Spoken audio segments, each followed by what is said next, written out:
Between 2014 and 2018, the 25 wealthiest Americans saw their collective wealth increase by $401 billion.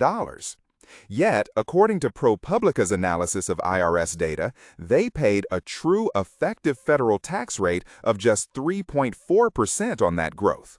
Compare that to a typical middle-class household like a teacher or nurse earning $70,000 a year who faces an effective tax rate of around 14% on their actual wages.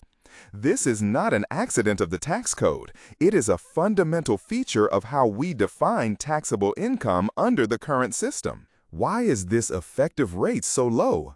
It comes down to a highly sophisticated, completely legal financial loop known by tax attorneys as buy, borrow, die. Tech founders do not receive their billions in biweekly paychecks. Instead, their wealth sits in appreciating assets like corporate stocks, which are only taxed when sold.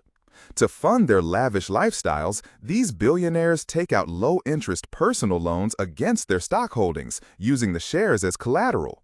Because loan proceeds are not legally classified as taxable income, they escape the federal income tax completely while their assets grow unchecked. Enter the wealth tax ballot measure, a policy designed to target this exact loophole. Unlike traditional income tax, this measure proposes an annual tax of, say, 2% on net worth exceeding $1 billion. Mathematically, if an executive's stock portfolio rises from $10 billion to $12 billion over a single year, they would owe a direct tax of $40 million on that fortune, regardless of whether they sold a single share. This flips the script from taxing transactional cash flow to directly taxing accumulated net assets, a fundamental shift that has sent shockwaves through Silicon Valley's elite circles. Why are tech billionaires spending millions to lobby against these ballot measures? They argue that wealth taxes are highly impractical because valuation is subjective and paper wealth is inherently volatile. If a tech startup's valuation swings by hundreds of millions of dollars overnight, calculating an accurate, liquid tax bill becomes an administrative nightmare.